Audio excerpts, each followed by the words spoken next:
नाईक नावाचा एक पूर्वीच्या काळी चोर दरोडेखोर होऊन गेला. जुन्या माणसाला त्याचं नाव माहिती. काळू नाईक नेवासे तालुक्यात बेलपिंपळगाव वगैरे त्या परिसरात तो असायचा. त्या भागात अजूनही जुने अनेक लोक त्याच्या कथा.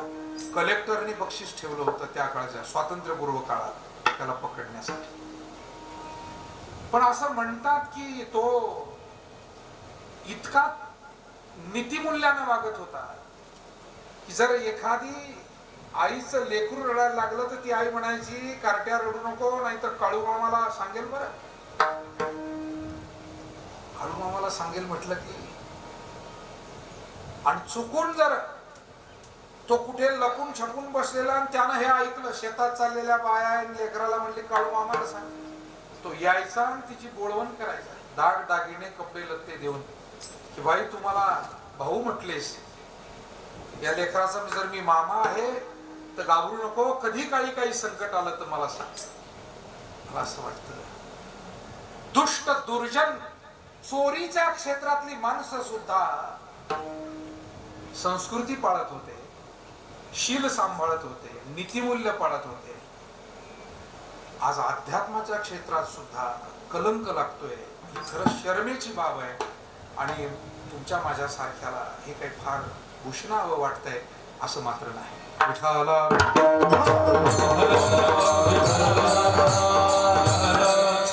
मधून अधून बातम्या येतात आणि अनेक ठिकाणी माणसं, म्हणून मायबाप हो मी म्हणतो की आपल्यासारखी सज्जन माणसं अजून पुष्कळ आहे, म्हणून हे जग थोडं जगण्यालायक आहे. सज्जनांचं तसा तुटवडा नाही आहे. आम्ही फिरतो, दुष्ट दुर्जन माणसं प्रत्येक क्षेत्रात असले तरी अजून त्यांचा टक्का तसा कमीच आहे. अडी अडचणीतून जगताना सुद्धा अनेक आपल्यासारखे स्त्री पुरुष सामान्य माणसं नीतिमूल्य सांभाळून जगतात, शब्द सांभाळतात, कर्तव्य सांभाळतात. आणि म्हणून खऱ्या अर्थानं आम्ही आमच्या जीवनामध्ये ही नीतिमूल्य प्राप्त करायची असतील तर भक्तीचा अंगीकार करावा लागतो. आणि ती भक्ती जवळ आली की अनेक चांगल्या गोष्टी त्याच्या सोबत येतात. अभंगाचं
जगद्गुरु तुकाराम महाराज अभंगाच्या प्रथम चरणामध्ये म्हणतात, भक्तीचे ते वर्म जयाची.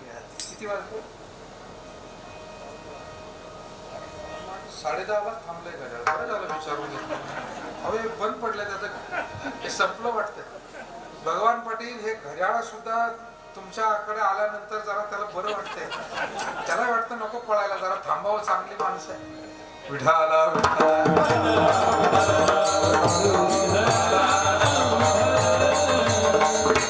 सहज नजर गेली, म्हटलं आपण उभा राहिलो 10:30ला, मी 10:30लाच उभं आहे अजून, म्हणजे आम्ही उभे राहिलो ते उभं राहिलो. तेव्हा 12 वाजता आपल्याला बरोबर थांबायचंय. बरेचसे पाहुणे गावकाची तया घरी शांती क्षमा दया. भक्ती नुसती हातात येऊन चालत नाही, तिचं वर्म हाती आलं पाहिजे. थोडस सखोल मार्गदर्शन तुकोबारा इथे करतात. एखादी गोष्ट ढोबळ मानानं सगळ्यांनाच माहिती असते, पण त्याचं वर्म कळलं. अभ्यास आहे विद्यार्थ्यांना. आमचे सर आणि शिक्षण क्षेत्रातले मान्यवर मुलांना काही अभ्यासाच्या खुबी सांगत असतात. स्मरणात कसं ठेवायचं. आता मी तुम्हाला चालता चालता खुबी सांगून जातो. कीर्तनकाराला काही गुप्त ठेवता येत नाही म्हणून सांगायला हरकत नाही. आता आम्हाला जर अभंग पाठ करायचा, मला एक त्याचं वर्म सापडलं पूर्वीच्याच काळी. अभंग असाच पाठ केला तर त्याची चरण ध्यानात येत नाही, पण जर तुम्ही कांडीवर असं बोट ठेवून पहिलं चरण, दुसरं चरण, तिसरं, तर त्या कांडीवर बोट ठेवलं का ते चरण आठवतं. काही गोष्टी आहेत, ट्रिक आहे. मला स्वतः 10 चरणाचा असो, 6 चरणाचा असो, 5 चरणाचा असो, पण त्या कांडीवर गेलं की ते चरण आठवतं. अजिबात एक शब्द इकडचं तिकडे होणार. आदरणीय डोक महाराजांना 25 नावं एका दमात घ्यायला लावली. त्यांच्या काही ट्रिक आहे, ते त्यांना विचारावं लागेल आपल्याला. नाम त्यांचं मी काय सांगणार. पण विशेष आहे की एखाद्या कुटुंबामध्ये 4 भाऊ असतील, 4 बहिणी असतील, 4 सुना असतील, 8 नातू असतील, एका दमात न पत्रिका घेता सांगणारा एकमेव माणूस म्हणजे आमचे रामराव महाराज डोक. विठाला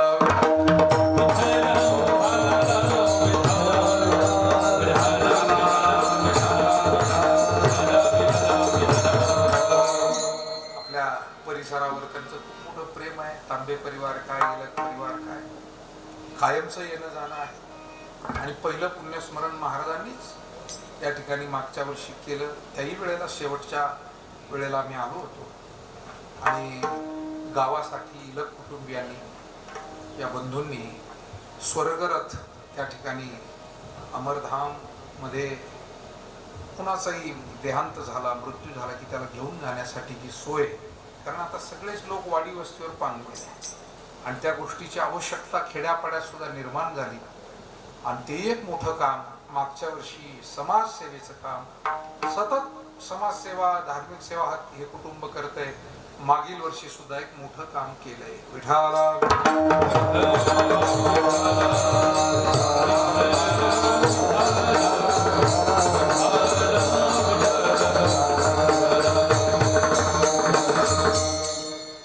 शिक्षण त्याचं वर्म सापडलं पाहिजे. उत्तम सुवाच्य अक्षर कसं काढावं यासाठी काही तज्ञ मंडळी मार्गदर्शन करतात. आणि ते जर मार्गदर्शन घेतलं तर अक्षर सुधारतं, स्मरणशक्ती सुधारता येते. आदरणीय साहेबांनी, उडगर साहेबांनी शालेय जीवनातच मुलांना आध्यात्मिक संस्कार व्हावे यासाठीचा एक फार मोठा आदर्श आणि यशस्वी असा उपक्रम आपल्या मंचीच्या संकुलामध्ये राबवलेला आहे. जवळजवळ 15 वर्षापेक्षा जास्त काळ झाला. दर महिन्याला महाराष्ट्रातल्या कुणातरी आदरणीय व्यक्तिमत्वाचं कीर्तन आपण सगळेच वेळोवेळी तिथे असतो. आणि ही सगळे मान्यवर मंडळी येऊन मार्गदर्शन करतात. कीर्तनाचे कार्यक्रम, त्याचबरोबर मुलांना पारायणाची गोडी लागावी, ग्रंथांचा परिचय व्हावा. 2 वर्षापासून साहेबांनी आता चौरंग आणले विकत. किती आणले, 100-500 कुणास ठाऊक. काय त्यांना एकदा वाटलं की ते चौरंग आणले, तेवढे ग्रंथ आणले महाराज, तेवढे पाठ आणले. मुलाने पाटावर बसायचं, चौरंग पुढे ठेवायचा, तो ग्रंथ ठेवायचा आणि मोठ्या हॉलमध्ये शालेय विद्यार्थ्यांना पारायणाची गोडी लावायची. मला असं वाटतं किती मोलाचं काम, किती मोल. कोण करत हो हल्ली?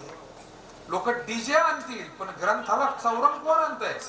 लोकांना हल्ली नालायकपणा करायला भरपूर खर्च करता येतो, पण भक्ती करायला लोकांमध्ये धमक कमी असते. विठाला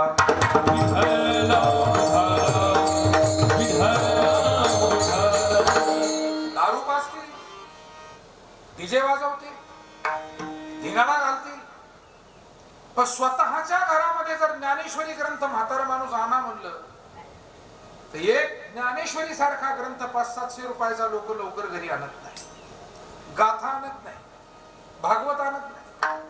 माझं तर स्पष्ट मत आहे, आपल्या घरातल्या व्यक्तीचा मृत्यू झाला आणि शेजारून जर ज्ञानेश्वरी आणावी लागली प्रवचनाला तर आपल्यासारखे दरिद्री आपण आहोत. माझं स्पष्ट मत. काही नाही मग आपल्याकडे, आपण दरिद्री आहोत. आणि म्हणून आपल्या घरामध्ये ग्रंथ असावे, संतांचे विचार असावे. भाव धरोनिया, भाव धरोनिया,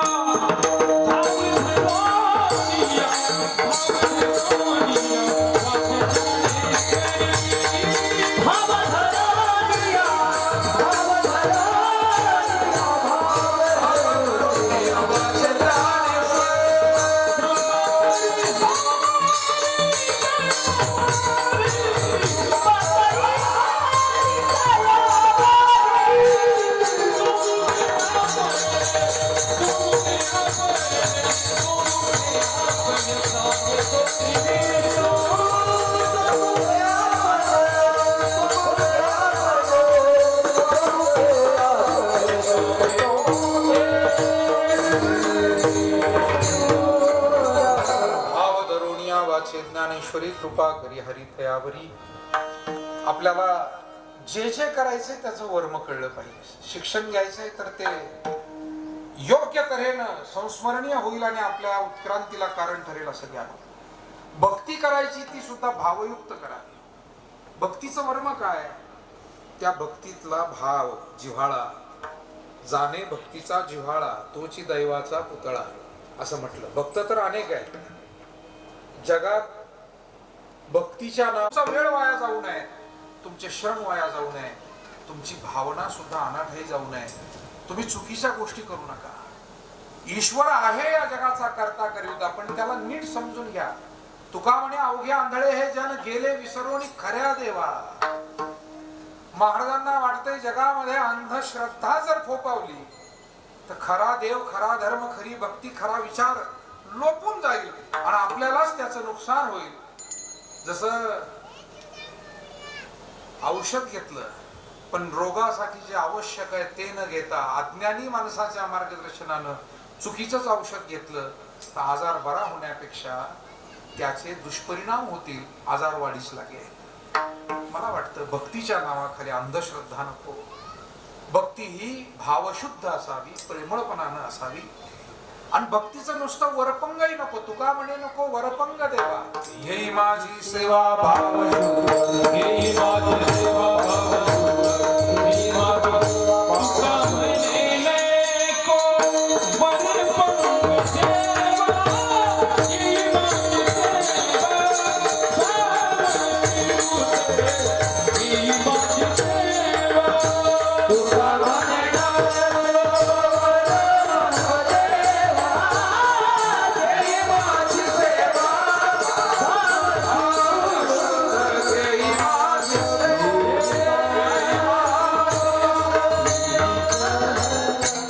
तुका म्हणे घेई माझी सेवा भावशुद्ध. आणि म्हणून भक्तीचं वर्म आहे भाव, भक्तीचं वर्म आहे प्रेम. आम्हाला देवपूजा करायची तरी भावयुक्त, प्रेमयुक्त असावी. ग्रंथ वाचायचा आहे, महाराजांनी आता म्हटलं भाव धरोनिया वाचे ज्ञानेश्वरी. भावयुक्त असावं. श्रवण करायचंय, कीर्तन करायचंय, भजन करायचंय, अन्नदान करायचंय. आपल्यासारखी सज्जन माणसं घडेल तेवढी भावयुक्त सेवा करतात. आणि हा भक्तीतला भाव ज्यांना सापडला, भक्तीचे ते वर्म जयाची म्हणून भक्ती अनेकांना सापडली पण भाव प्रत्येकाला नाही सापडला. मी आपल्याला सांगू का, दुर्वास ऋषीला जेवायला बोलावून घरी काही दिवस ठेवून त्यांचा आदर सत्कार दुर्योधनानं केला होता. म्हणजे भक्तीचं वरकरणी जो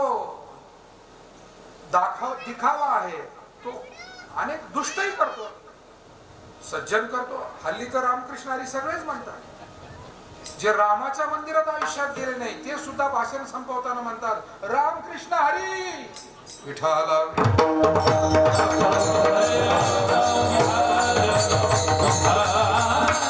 माझ्यासारख्या भाविकाला प्रश्न पडतो, उभ्या जन्मात तुम्ही एखादी रामनवमी राम मंदिरात साजरी केली काय कधी? आता लोकांना बोलवण्यासाठी कोण रामकृष्ण हरी म्हणतो, कोण जय हरी म्हणतो, कोण काय म्हणे ना, चांगली गोष्ट आहे, आम्हाला त्याचा आनंदच आहे. परंतु तुका म्हणे नको वरपंग देवा, हे वरपंग आहे. दुर्योधन म्हणून जी माणसं परंपरागत या सेवेमध्ये असतात, ती माणसं, ते परिवार, हे लोक वेगळे असतात. आणि तात्पुरतं गरजेपुरतं म्हणून एखादा माणूस माणुसकी नसते, पण मुलीचं लग्न आलं की त्याला माणुसकी धरावी लागते. तुमच्याकडे नसेल असं, पण आम्ही फिरतो इकडे तिकडे, पाहतो बाहेर लय तऱ्हेतऱ्हेची माणसं पाहतो. भलते खडूस माणसं असतात, त्यांना रामराम घालण्या इतपत सुद्धा प्रेम भावना नसते. पण मुलीचं लग्न आल्यावर काय करतात, आणि मग तो काय करतो, नकली माणुसकीवान होतो. कसा होतो? नकली.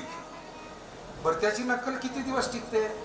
लग्न होऊन ती एकदा त्या घरात जाईपर्यंत, आणि तो परत त्याच्या पूर्वपदावर येतो.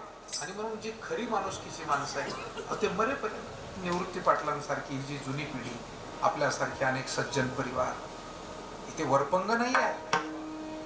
समाजाविषयीचं प्रेम मनापासून आहे, ईश्वराविषयीचं प्रेम मनापासून आहे. सोंग ढोंग करणारी माणसं तात्पुरती असतात. म्हणून दुर्योधनानं सोंग केलं, दुर्वासाची सेवा. दुर्वासाला वाटलं सूर्य कोणत्या बाजूने उगवला, पण दुर्योधनाने इतकी सेवा करतो, दुर्वासही प्रसन्न झाले. एवढी काटेकोर सेवा केली, दुर्वास प्रसन्नच झाले आणि सांगितलं, काय पाहिजे तुला सांग. आता तो दुर्योधनच होता महाराज, दुर्बुद्धीच त्याच्या मनामध्ये किती केलं तरी. कर्जत तालुक्यात दक्षिणेमध्ये एक गाव आहे, तिथे दुर्योधनाचं मंदिर आहे. दुर्गाव म्हणून गाव आहे, कर्जत तालुक्यातला, नगर जिल्ह्यातला. आणि दुर्गाव म्हणजे या जगामध्ये बघा कशी गंमत आहे. पांडवांचं मंदिर एका ठिकाणी आहे, ते मोहोळ जवळ आहे. मोहोळ जवळ तिथे कधी गेलात तर पांडवांचं मंदिर तिथे पाहायला मिळतं. पण दुर्योधनाचं सुद्धा मंदिर व्हावं, हा सुद्धा या समाजाचा एक चमत्कार आहे.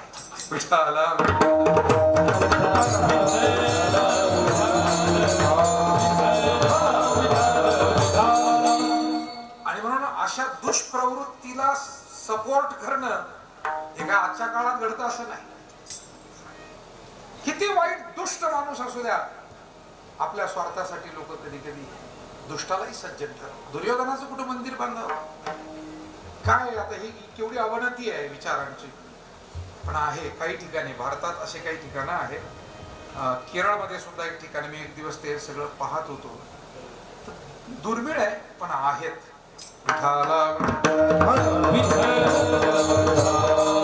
दुर्वास प्रसन्न झाले, सांगितलं काय पाहिजे सांग. दुर्योधन म्हणाला, माझे भाऊ पांडव वनवासात आहेत, त्यांना भेटायला जा, त्यांच्याकडून अशीच सेवा घ्या. आता याच्यामध्ये राजकारण आहे, डाव आहे. जे पांडव विष पाजून मारण्याचा प्रयत्न केला, मेले नाही. लाक्षाग्रहात जाळून मारण्याचा प्रयत्न केला, जळाले नाही. ज्या पांडवांवर अनेक प्रकारचे अन्याय अत्याचार केले पण ते अजूनही जिवंत आहेत, जे शस्त्रानं मरत नाही, निदान त्यांना शापाने तरी मारावं म्हणून दुर्वासाला पाठवलं. त्याला माहिती होतं दुर्योधनाला, दुर्वास एक अत्यंत कडक ऋषी आहे, कोपिष्ट आहे. आणि पांडव त्यांची यथायोग्य सेवा करू शकणार नाही, कारण त्यांची स्वतःचीच खायची पंचायत आहे, ते वनात आहे. दुर्वासाला राग आला की शाप देतील आणि पांडवाला मारतील. एवढं करण्यासाठी तो दुर्वास घरी बोलावून घेतला, चातुर्मास केला, त्याला कपडे घेतले, त्याला दुर्योधन म्हणून मायबाप हो, भक्ती कोण करत नाही जगामध्ये. कबीरांचा एक दोहा आहे, हरिनाम तो सब लेते हैं, चोर ठग ठाकुर, लेकिन भक्त प्रल्हाद ने जो नाम लिया वो नाम है कुछ और. भक्तांनी जे नाम घेतलं ते वेगळं, आणि चोर सुद्धा आपल्या कामापुरतं. मी तर म्हणतो कधी कधी रातच्याला एखादं मंदिर दिसलं तर चोर सुद्धा देवाला हात जोडत असेल, जरा मोठं हाताला लागू दे काहीतरी. चोरही म्हणत असेल, हो देव हसत असेल ना, अरे लुबाडायला चाललाय, मला माझ्या आशीर्वाद मागतो.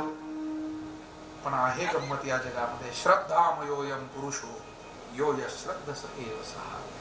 हे संपूर्ण जगत काही ना काही भक्ती करतंय, पण त्या भक्तीचं वर्म थोड्या लोकांना सापडत. भक्तीचे ते वर्म, भक्तीतला भाव, भक्तीतला सेवाभाव, शुद्ध भाव, प्रेम भाव, आणि तो सापडला की तया घरी शांती क्षमा दया. वर्मते एक आहे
दृढ धरावा भाव. रोहिदास महाराजांनी दिलं. वर्मते एक आहे दृढ धरावा भाव. मायबाप हो वर्म आहे. स्वयंपाकामध्ये तुम्हाला सगळं चांगलं करता आलं. भांडी धुवून घेतली, भाजी चांगली आणली, भाजी चिरून घेतली, सगळं आणलं, पण फोडणीच देता नाही आली तर बाकीचे केलेले कष्ट काय वाया जातात. आमच्या आचारी मंडळी फोडणीवर विशेष लक्ष ठेवतात.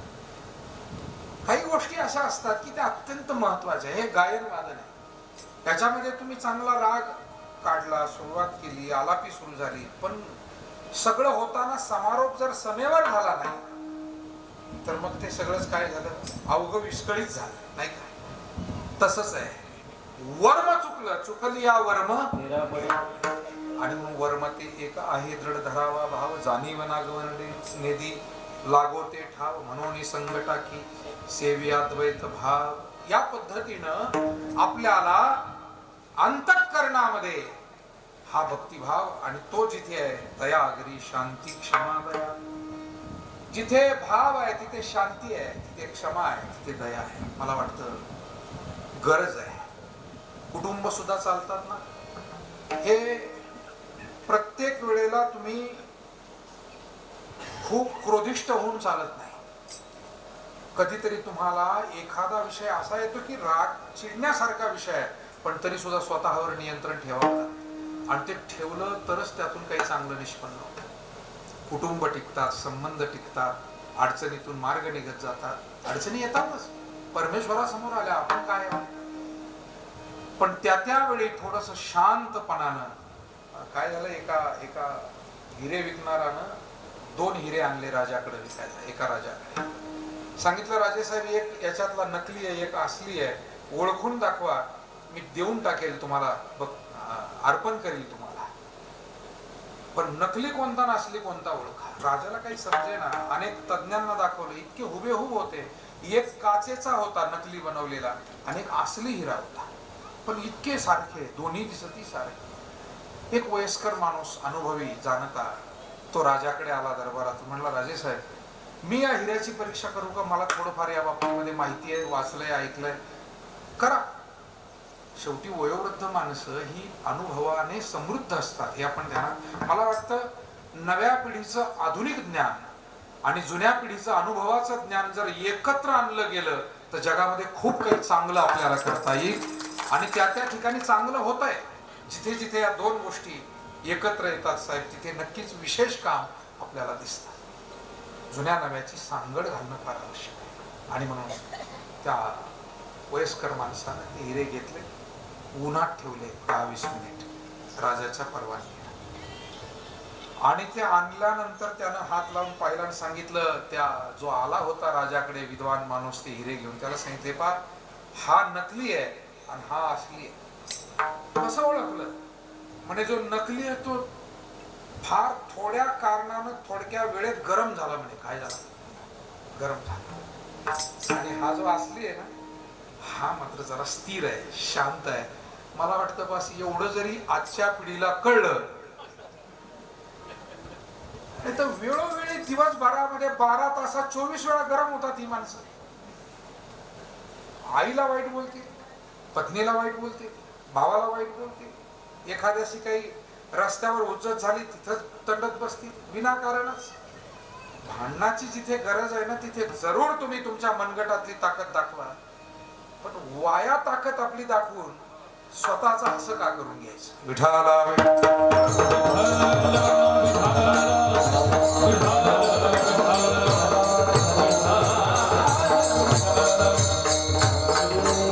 वडीलधाऱ्यांसमोर आपण नम्र असलं पाहिजे. देवधर्मासमोर, संत सज्जनांसमोर, जाणत्या माणसांसमोर आपण नेहमी नम्र असलं पाहिजे.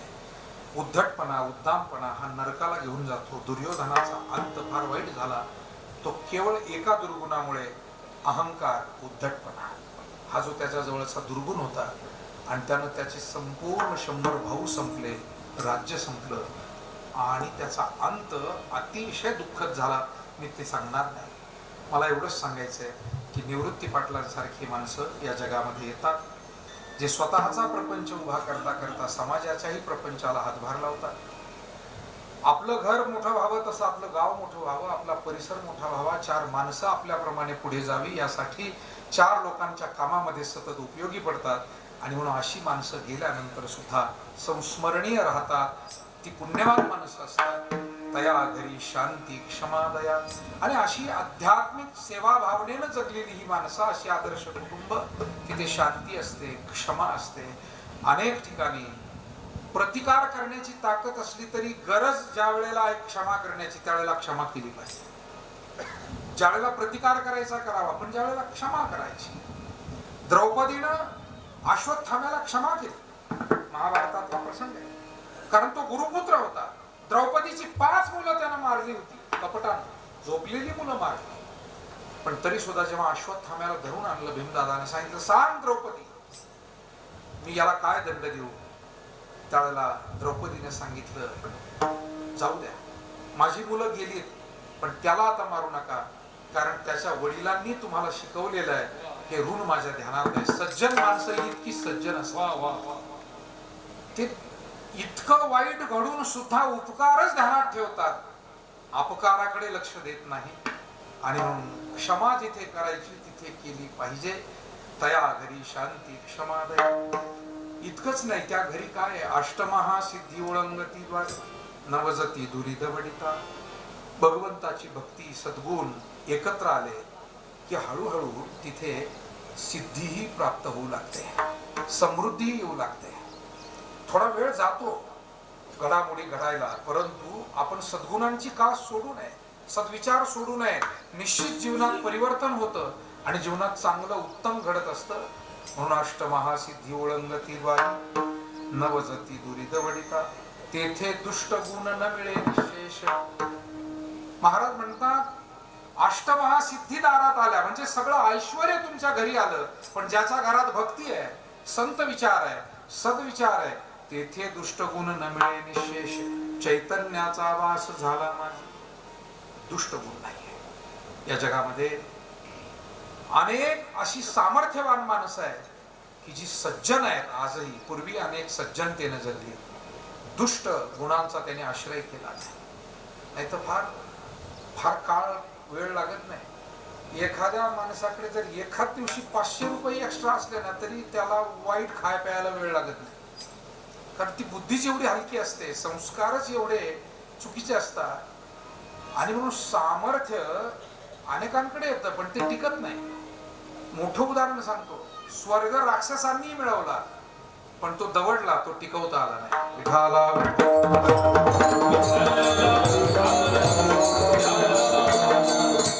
म्हणून दुर्जनाला कोटी रुपये सुद्धा मिळतात, जीवनात योग येतो एखाद्या वेळेला, पण ते सांभाळता येतात का?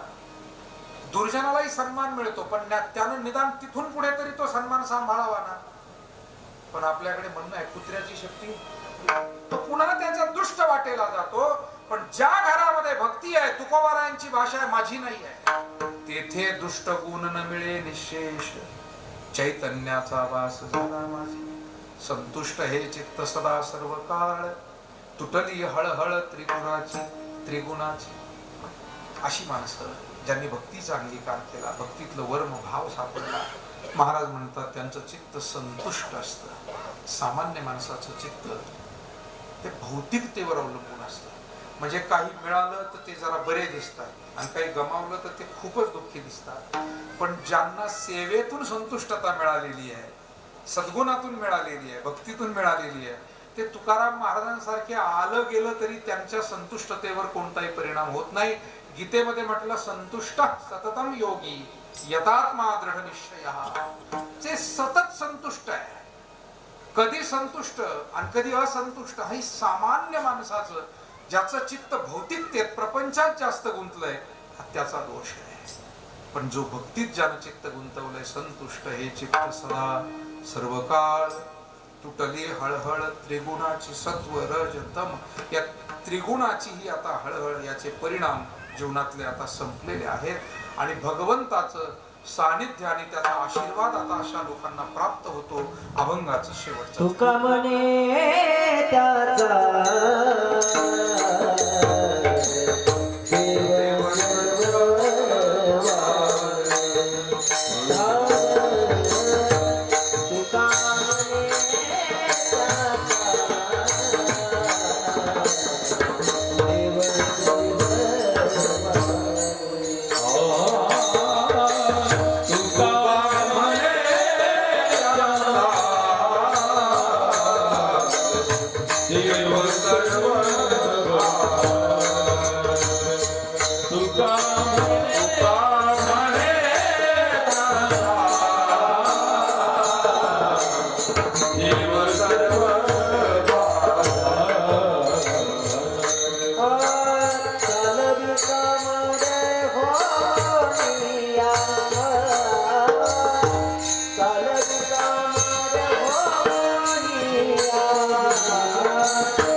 नवदत्त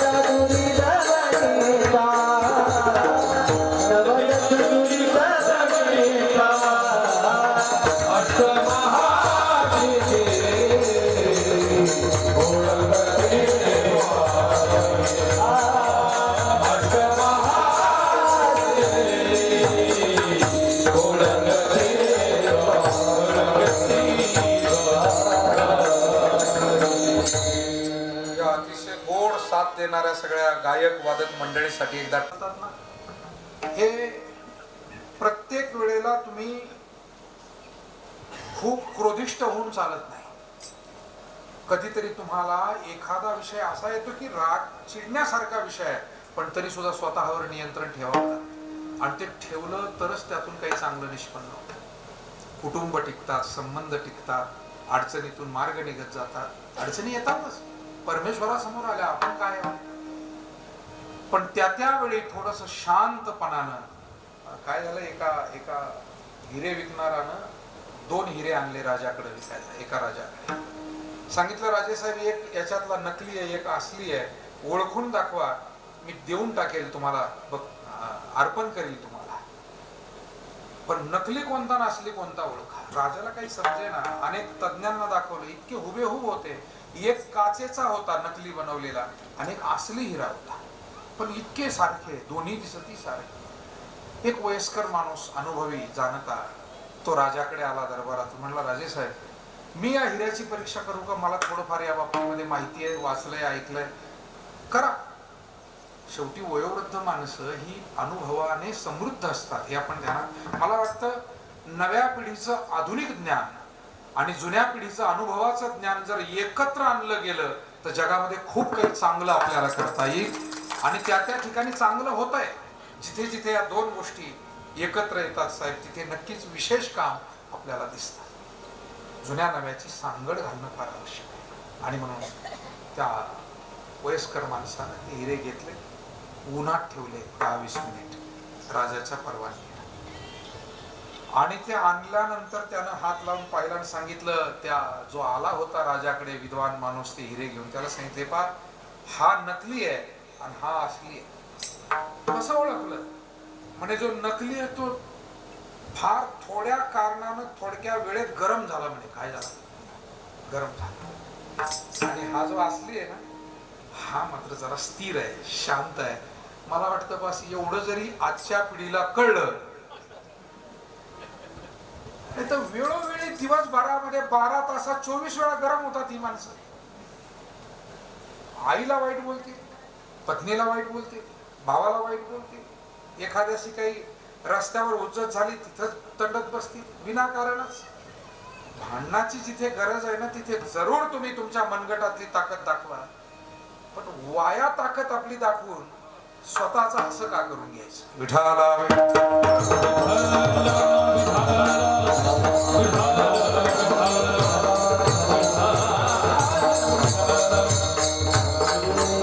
वडीलधाऱ्यांसमोर आपण नम्र असलं पाहिजे. देवधर्मासमोर, संत सज्जनांसमोर, जाणत्या माणसांसमोर आपण नेहमी नम्र असलं पाहिजे. उद्धटपणा, उद्दामपणा हा नरकाला घेऊन जातो. दुर्योधनाचा अंत फार वाईट झाला. तो केवळ एका दुर्गुणामुळे, अहंकार, उद्धटपणा, हा जो त्याच्या जवळचा दुर्गुण होता, आणि त्यानं त्याचे संपूर्ण 100 भाऊ संपले, राज्य संपलं आणि त्याचा अंत अतिशय दुःखद झाला. मी ते सांगणार नाही. मला एवढंच सांगायचंय की निवृत्ती पाटलांसारखी माणसं या जगामध्ये येतात, जे स्वतःचा प्रपंच उभा करता करता समाजाच्याही प्रपंचाला हातभार लावतात. आपलं घर मोठं व्हावं तसं आपलं गाव मोठं व्हावं, आपला परिसर मोठा व्हावा, 4 माणसं आपल्याप्रमाणे पुढे जावी, यासाठी 4 लोकांच्या कामामध्ये सतत उपयोगी पडतात. आणि म्हणून अशी माणसं गेल्यानंतर सुद्धा संस्मरणीय राहतात. ती पुण्यवान माणसं असतात. दया, घरी शांती, क्षमा, दया, आणि अशी आध्यात्मिक सेवा भावनेनं जगलेली ही माणसं, अशी आदर्श कुटुंब, तिथे शांती असते, क्षमा असते. अनेक ठिकाणी प्रतिकार करण्याची ताकद असली तरी गरज ज्या वेळेला आहे क्षमा करण्याची, त्यावेळेला क्षमा केली पाहिजे. ज्या वेळेला प्रतिकार करायचा करावा, पण ज्या वेळेला क्षमा करायची. द्रौपदीनं अश्वत्थाम्याला क्षमा केली, महाभारतातला प्रसंग आहे. कारण तो गुरुपुत्र होता. द्रौपदीची 5 मुलं त्यानं मारली होती कपटानं, झोपलेली मुलं मारली. पण तरी सुद्धा जेव्हा अश्वत्थाम्याला धरून आणलं भीमदादाने, सांगितलं, सांग द्रौपदी, मी याला काय दंड देऊ?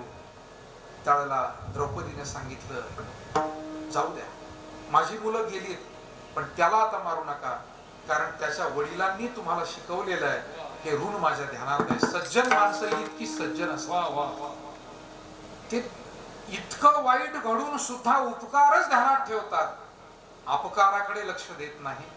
आणि म्हणून क्षमा जिथे करायची तिथे केली पाहिजे. तया घरी शांती क्षमादय. इतकंच नाही, त्या घरी काय आहे? अष्टमहासिद्धी ओळंगती द्वारे नवजती दुरित वडिता. भगवंताची भक्ती सद्गुण एकत्र आले की हळूहळू तिथे सिद्धीही प्राप्त होऊ लागते, समृद्धीही येऊ लागते. थोडा वेळ जातो घडामोडी घडायला, परंतु आपण सद्गुणांची कास सोडू नये, सद्विचार सोडू नये. निश्चित जीवनात परिवर्तन होतं आणि जीवनात चांगलं उत्तम घडत असतं. म्हणून अष्टमहासिद्धी ओळंगती द्वारे नवजती दुरित वडिता. तेथे दुष्ट गुण न मिळे निशेष.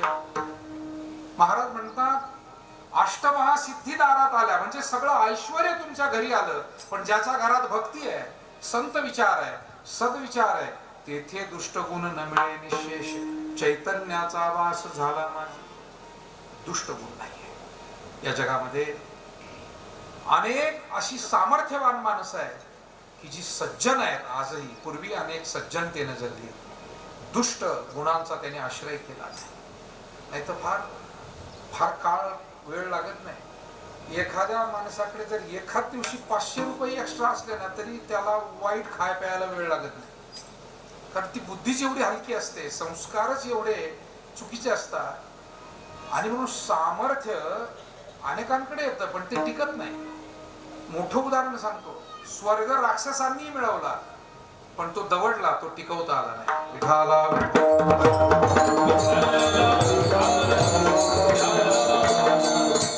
म्हणून दुर्जनाला कोटी रुपये सुद्धा मिळतात, जीवनात योग येतो एखाद्या वेळेला, पण ते सांभाळता येतात का? दुर्जनालाही सन्मान मिळतो पण त्यानं निदान तिथून पुढे तरी तो सन्मान सांभाळावा ना. पण आपल्याकडे म्हणणं आहे कुत्र्याची शक्ती, तो पुन्हा त्यांच्या दुष्ट वाटेला जातो. पण ज्या घरामध्ये भक्ती आहे, तुकोबारायांची भाषा आहे, माझी नाही आहे, तेथे दुष्ट गुण न मिळे निशेष. चैतन्याचा वास झाला माझी. संतुष्ट हे चित्त सदा सर्व काळ. तुटली हळहळ त्रिगुणाची. अशी माणसं ज्यांनी भक्तीचा अंगीकार केला, भक्तीतलं वर्म भाव सापडला, महाराज म्हणतात त्यांचं चित्त संतुष्ट असतं. सामान्य माणसाचं चित्त ते भौतिकतेवर अवलंबून असतं. म्हणजे काही मिळालं तर ते जरा बरे दिसतात आणि काही गमावलं तर ते खूपच दुःखी दिसतात. पण ज्यांना सेवेतून संतुष्टता मिळालेली आहे, सद्गुणातून मिळालेली आहे, भक्तीतून मिळालेली आहे, ते तुकाराम महाराजांसारखे आलं गेलं तरी त्यांच्या संतुष्टतेवर कोणताही परिणाम होत नाही. गीतेमध्ये म्हटलं संतुष्ट सततम योगी यतात्मा दृढ निश्चय. ते सतत संतुष्ट आहे. कधी संतुष्ट आणि कधी असंतुष्ट हे सामान्य माणसाचं, ज्याचं चित्त भौतिकतेत प्रपंचात जास्त गुंतलंय, हा त्याचा दोष आहे. पण जो भक्तीत ज्यानं चित्त गुंतवलंय, संतुष्ट हे चित्त सदा सर्व काळ. तुटली हळहळ त्रिगुणाची. सत्व रज तम या त्रिगुणाची ही आता हळहळ, याचे परिणाम जीवनातले आता संपलेले आहेत आणि भगवंताचं सानिध्य आणि त्याचा आशीर्वाद आता अशा लोकांना प्राप्त होतो. अभंगाचं शेवटचं. तुका म्हणे त्याचा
देणाऱ्या सगळ्या गायक वादक मंडळीसाठी एकदा आज संपन्न होतोय. असे एक स्वातंत्र्य सेनानी, धार्मिक सामाजिक कार्यात गावासोबत राहणारे, सुखदुःखामध्ये इतरांच्या सहभागी होणारे आणि आपल्यासह सर्वांचं भलं व्हावं हा विचार ठेवून सर्वांना चांगलं मार्गदर्शन ज्याने आयुष्यभर केलं, आपल्या परिवारालाही घडवलं, असे कैलासवासी तीर्थरूप निवृत्ती सभाजी इलक पाटील यांना मी भावपूर्वक आदरांजली अर्पण करतो. या परिवारानं आजही त्यांची वाटचाल सुरू ठेवलेली आहे आणि इथून पुढेही ती सुरू राहील याची तुम्हाला सर्वांना खात्री आहे. आदरणीय भगवान पाटील असतील, सुरेशराव असतील, प्राध्यापक बाळासाहेब असतील आणि नव्या पिढीतले आमचे शिवाजी भाऊ आणि सगळी जी तरुण पिढी आहे ही सुद्धा अतिशय चांगली आहे, सोज्वळ मुलं आहे. उद्योग, व्यवसाय, नोकरी हे सांभाळताना या परिवारानं ही सोज्वळता, घरातल्या माता भगिनींचा सेवाभाव खूप मोठा आहे आणि म्हणून एक आदर्श परिवार आहे आणि या परिवाराला सदैव वडिलांचे आशीर्वाद असेच राहावे.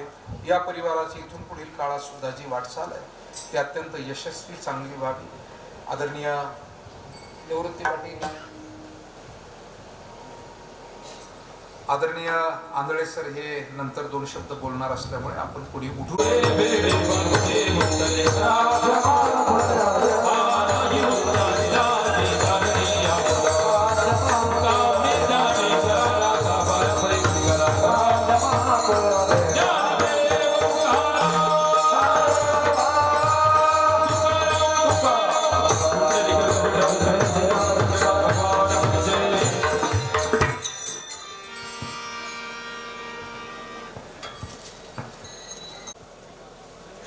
आज या ठिकाणी स्वर्गीय आप्पांना आपल्यातून जाऊन 2 वर्ष पूर्ण झाली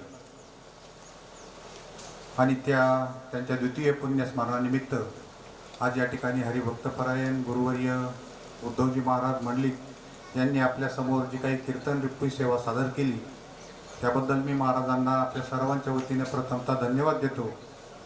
आप्पांच्या जीवनाच्या बाबतीमध्ये महाराजांनी आणि आंधळे सरांनी आपल्याला विस्तृत असं मार्गदर्शन केलं आहे, तरी आप्पांच्या या जाण्यामुळे इलग पाटील परिवार, प्रतापूर पंचक्रोशी सर्व नातेवाईक, आप्पांचा सर्व मित्र परिवार यांच्यावर जे काही दुःख झालं आहे त्या दुःखामध्ये मी आप्पांना भावपूर्ण आदरांजली अर्पण करतो आणि माझे 2 शब्द थांबवतो. आज या ठिकाणी आपल्या सर्वांच्या उपस्थितीमध्ये तीर्थरूप निवृत्ती पाटील इलग यांचे द्वितीय पुण्यस्मरण या ठिकाणी संपन्न होत आहे. संपन्न होत असताना किती भाग्यवान व्यक्तिमत्व असतात की आपल्या परिसरामधले संतश्रेष्ठ उद्धव महाराज मंडलिक यांच्या कीर्तनरूपी सेवेने हा कार्यक्रम या ठिकाणी संपन्न होत आहे, करत आहे. आणि दुसरे आपल्याला पाहायला मिळतं की त्यांच्या परिवाराने, कुटुंबाने हा दुसरा पुण्यस्मरणाचा कार्यक्रम ठेवलेला आहे. अजून किती संकल्प केला मला माहिती नाही, पण किमान दुसऱ्यापर्यंत ते आलेले आहेत. म्हणजे हे संस्कार त्यांनी टिकून ठेवलेले आहेत. एखाद्या व्यक्तीचं मोजमाप करायचं ठरलं तर एक थंब रूल आहे की खाते प्रमुख असेल, एखादा नेता असेल, तो कसा आहे ते ओळखायचं असेल तर त्याचे असिस्टंट कसे आहेत, त्याचे बाकीचे लोक कसे आहेत, त्याच्यावर त्याचा दर्जा ठरत असतो. आपण अध्यात्माचं उदाहरण घेतलं तर पितामह भीष्म हे परशुरामाचे शिष्य होते म्हणून अधिक प्रसिद्धीला येतात. कर्ण हे परशुरामाचे शिष्य म्हणून अधिक उठून दिसतात. तसं हे जे आता इलग परिवार आहे, भगवान पाटील, त्यांचे बंधू, त्यांचे मुलं, त्यांच्या सगळ्या घरातल्या महिला सुद्धा महत्वाच्या आहेत. ह्या ज्या पद्धतीनं आज काम करून राहिलेले आहेत, सर्वसामान्याचं जनसेवेचं काम, मग ते धार्मिकच्या माध्यमातून असेल, राजकारणाच्या माध्यमातून असेल, ज्या उद्योगाच्या माध्यमातून असेल, प्रपंचामध्ये सांपत्तिक स्थिती व्यवस्थित ठेवायच लागते. ती ठेवून देखील समाजाचं भान ठेवणं हे फार महत्वाचं आहे. ऐश्वर्याबरोबर औदार्य असणं हे या कुटुंबाची आजची जर पिढी सांभाळत असेल तर त्याचं बीज निश्चित स्वरूपाने स्वर्गीय निवृत्ती पाटील यांच्या कर्तृत्वात जातं, त्यांच्या गुणामध्ये जातं. यांच्यावरून त्यांचा मोठेपणा आपल्याला सिद्ध मिळतो. म्हणूनच तुकाराम महाराजांनी देखील धन्यते माता पिता, कर्तृत्वान माणसाला धन्यता दिलेली नसून त्याच्या माता पित्यांना धन्यता दिलेली आहे की ज्याने अशी मुलं जन्माला घातलेले आहेत. म्हणून असे परिवार समाजामध्ये फुलून दिसतात, उठून दिसतात आणि त्याला समाज मान्यता या ठिकाणी मिळते. या इलग परिवाराने ऐश्वर्याबरोबर अतिशय चांगल्या प्रकारची नम्रतेची भावना ठेवलेली आहे. सातत्याने समाज उपयोगी कामं करत आहे. निवृत्ती पाटील तर त्यांच्या काळामध्ये आपल्या पूर्व भागातील एक वाघ होते. म्हणजे असे जगले. असं एक वाक्य आहे याच्यामध्ये, अध्यात्मामध्ये, की पुरुषाने विजयाच्या उन्मादात जगावं, उन्माद नाही, उन्मादात जगावं, विजयश्रीमध्ये जगावं. तसं त्यांच्या व्यक्तिमत्वाकडे पाहिल्यानंतर आपल्याला असं वाटतं की ते सततच वाघासारखे, शुरासारखे, वीरासारखे वागताना मी पाहिले. माझा जो संपर्क आला तुम्ही तो पाहिलेला आहे. ह्या भागातील एक नामांकित कार्यकर्ते, समाजसेवक, धडाडीचे स्पष्ट व्यक्तिमत्व अशा प्रकारचा निवृत्ती पाटील होऊन गेले. हे दुसऱ्या पिढी, तिसरी पिढी देखील टिकवते. याचं सर्वस्वी कारण जे आहे ते संस्कार आहेत. आणि संस्कार जे मिळाले हे लक्षात घ्या की केवळ आणि केवळ संत संगतीमध्ये मिळालेले आहे. तुकाराम महाराजांनी अनेक मागणीपर अभंगामध्ये माझ्या मते संतांचीच संगती मागितलेली आहे. आणि ह्या कुटुंबाला आपल्याला समजत नाही, माझ्या मते बऱ्याच लोकांना कळत नाही की उद्धव महाराजांची संगती येणं, ढोक महाराजांचा संबंध येणं, अशा तपस्वी लोकांच्या सान्निध्यात राहणं हेच खऱ्या अर्थाने भाग्याचं लक्षण आहे. आणि ते ह्या कुटुंबाला लाभलेलं आहे. आणि जेव्हा संत पाठीमागं आहेत तेव्हा बाकीची कशाचीच आवश्यकता नसते. ईश्वर माणसाचं कल्याण करू शकत नाही, कारण तो कर्माने बांधलेला आहे. जर कल्याण करायचं असेल तर संतांना शरण जावं लागतात, कारण ते कर्माने बांधलेले नाहीत. ते कनवाळू आहे, ते उद्धार करतात, वाईटाचा सुद्धा उद्धार करतात. देव एक तर मारायला येतो, नाही तर उद्धार करायला येतो, हे आपण पाहिलं. पण संत हे सुधारायला येताना आपण पाहिलेलं आहे. नारद मुनीने वाल्याला मारलं नाही, त्यांनी सुधरवलं, त्याची वाल्मिक ऋषी बनवून टाकले. आणि म्हणून ह्या कुटुंबाचं भाग्य आहे की या उद्धवगिरी महाराजांसारखे, उद्धव महाराजांसारखे, ढोक महाराजांसारख्या अनेक संतांच्या आणि अध्यात्माच्या वारकरी संप्रदायामध्ये हे कुटुंब सेवेमध्ये कार्यरत आहे. त्याला कधीच कमी पडणार नाही. त्यांनी जी वडिलांची जी आठवण ठेवलेली आहे, त्यांची परंपरा ठेवलेली आहे, हे संस्कृतीचं वहन आहे. पुढची पिढी सुद्धा हे चांगले संस्कार देऊन गेले. ते हे जर द्वितीय तृतीय पुण्यस्मरण करतात तर आपल्यालाही हे संस्कार पुढे घेऊन जावं लागतील. हे चांगला संदेश समाजाला याच्यातून मिळतो. हा काही कौटुंबिक कार्यक्रम नाही, हा सुद्धा सामाजिक प्रतिष्ठेचा कार्यक्रम होऊ शकतो. म्हणून मी सर्व इलग परिवाराचे आभार मानतो आणि आपल्या सर्वांच्या वतीने निवृत्ती पाटील इलग यांना भावपूर्ण श्रद्धांजली अर्पण करून थांबतो. जय हिंद, जय महाराष्ट्र.